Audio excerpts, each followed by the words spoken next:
Good evening and welcome to the Congress Report. The Congress Report is a time for us to hang out in a free-form session, do a little bit of digging, pull on a few threads, and hopefully inspire others to research more into the elected officials they put into office.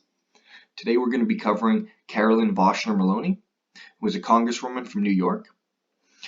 She's a U.S. representative for New York's 12th Congressional District, and she's been working there since 2013. She started working in New York in 1970. Born in 1946 in North Carolina, she worked her way through the school education system into the political ladder. Now, here we are at Congresswoman Maloney's sponsored site. On this site, we have the option to look into a few different characteristics of her platform. Most importantly, we get to dive into her issues. And just looking at the surface, we get to see, as a New York Congresswoman, she's covering 9/11 health and compensation issues. Understandable. The economy, very admirable.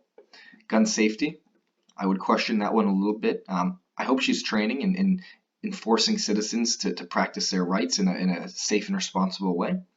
Health seems important. Israel and Jewish issues, we could talk about that.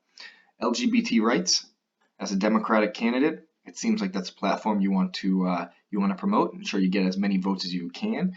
Definitely an important topic. Local issues, I think we can all get behind that. Oversight, that's very important. Taking care of our most vulnerable population with seniors, Social Security, and Medicare.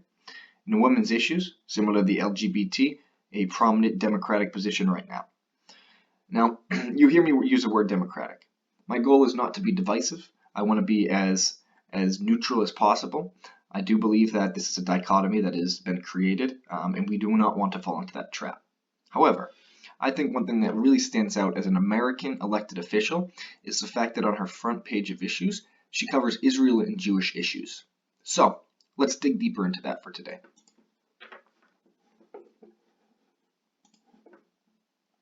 So, throughout her years in Congress, Congresswoman Maloney has been a vocal proponent for a close relationship between the U.S. and Israel.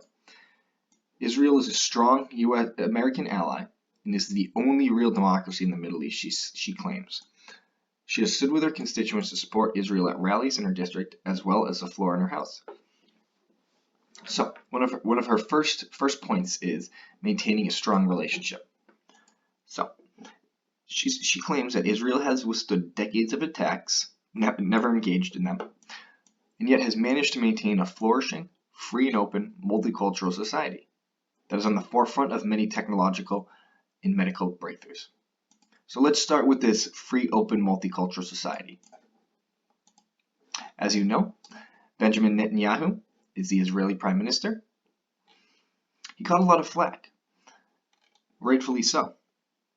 Israel passed what they call the nationality law, and as he passed this nationality law, he claimed that Israel is a nation state of the Jewish people and only it. Now we can imagine if President Donald Trump claimed that the U.S. was a nation of a specific kind of person and only it, that would cause a lot of backlash, probably from someone coming from a standpoint of Rep. Maloney. You will find that I believe they are in the same camp, funny enough in this false dichotomy, but I think that's very interesting that she's claiming this is a free multicultural society. We go on to see that Israel is on the forefront of many technological and medical breakthroughs. I would argue that that's really only possible because of the hard work Americans put in to fund all of these projects. And that's a perfect segue to foreign aid. So, every year, Congresswoman Maloney votes in support of a $3.1 billion annual aid package to Israel. She also supports increasing that for the Iron Dome. Now, those who are not familiar with the Iron Dome, this is a thread I encourage you to pull on. This is how Israel protects its very small landmass of size of New Jersey from its surrounding nations. I would believe that Congresswoman Maloney would not propose funding for any kind of defense around American borders, but she promotes upwards towards $4 billion in foreign aid to Israel. Now let's see why this is particularly offending to an American. There exists something called the Treaty on the Non-Proliferation of Nuclear Weapons, or the NPT. And this is pretty much every country stepping up to say, hey, we're going to sign this. We're going to make sure that we are all in lockstep on how we handle, how we communicate and de-escalate our nuclear arsenals. So what's very interesting is there's a list of people that haven't signed, non-signatories. One of them happens to be Israel. Now, the fact that we are funding this entity over around $4 billion a year, and they are rebellious in the fact that they are not signing with the rest of the world, is indicative of something. But now let's add to that. We have another concept called the Biological Weapons Convention. And what this is this allows us to de-escalate and ensure that we are not pursuing biological warfare. We're going to scroll to the bottom to check who isn't signing this. As you can tell, we get to the non-signatory states. We see that most of these are actually already in the process of starting signing this, but one stands out very, very heavily, and that's Israel.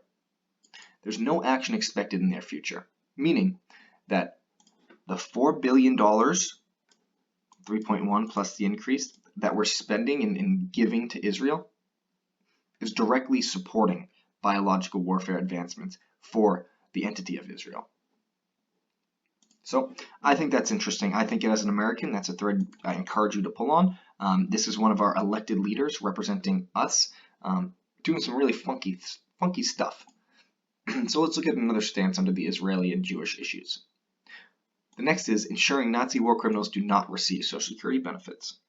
Now, I think it's very important that we make sure that people that don't deserve or have not contributed to Social Security do not get the benefits.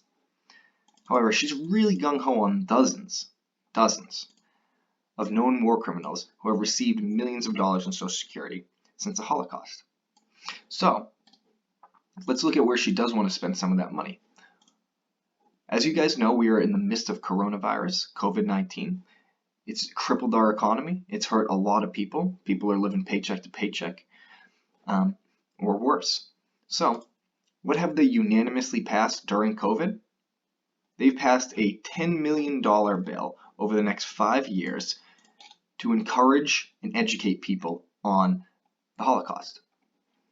Right here we quote, and I encourage you to read this whole thing. Even in the era of COVID-19, we've seen an unprecedented wave of anti-Semitic attacks across the country. So, what's very interesting is she's very worried about people taking money out of the system that don't deserve it, and I think that's an admirable goal. But now during a time of crisis, she's pushing unanimous consensus for $10 million of education. And I don't want to bore you with the details. I encourage you to dig into this. But I think it's very important to understand that if this rep is very important in ensuring we're not, overspending money and giving it to the wrong things, especially during a crisis, then I think that she should reconsider her stance. Now let's look into some of these Holocaust type funds, which, and I'm not saying these are illegitimate funds. I'm not saying that, victims don't deserve money. What I am saying is she seems very gung-ho on dozens of people fraudulently taking out of our system when we see gross misuse and fraud of the funds that she is arguing for or lobbying for or pushing for, even during a time of crisis in the United States. Here's just one quick example.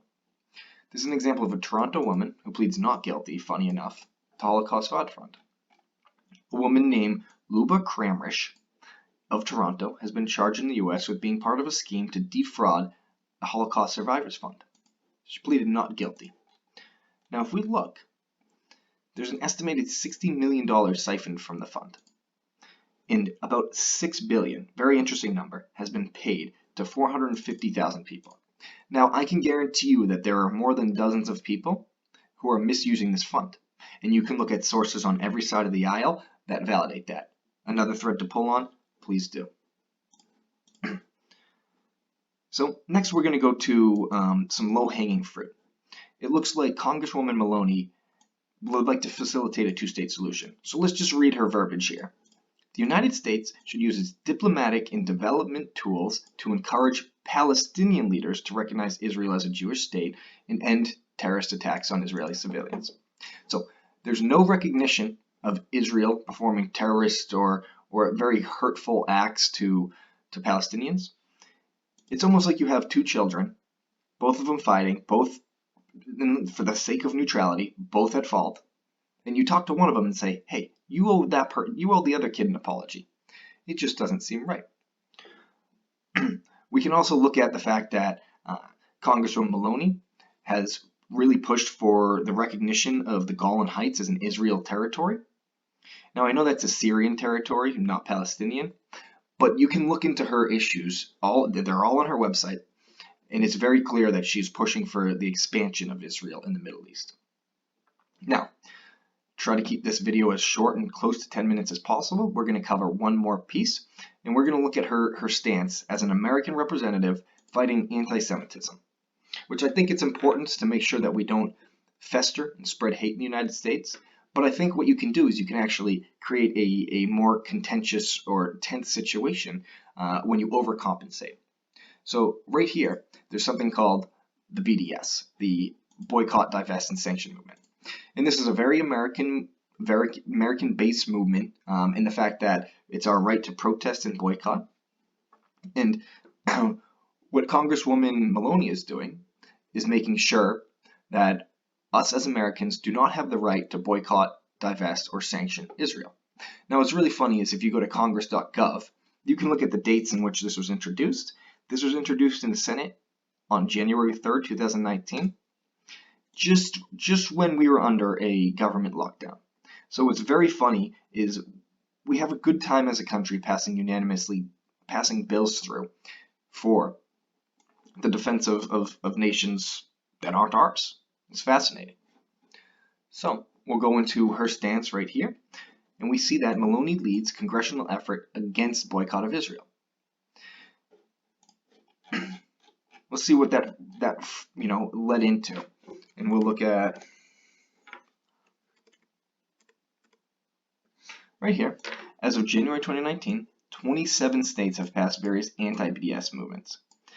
So we can see right here that in July 2019, the U.S. House of Representatives passed a bipartisan resolution denouncing the BDS movement. And it's very interesting to see our elected politicians becoming unanimous or passing things in a bipartisan fashion, particularly when it comes to not the United States.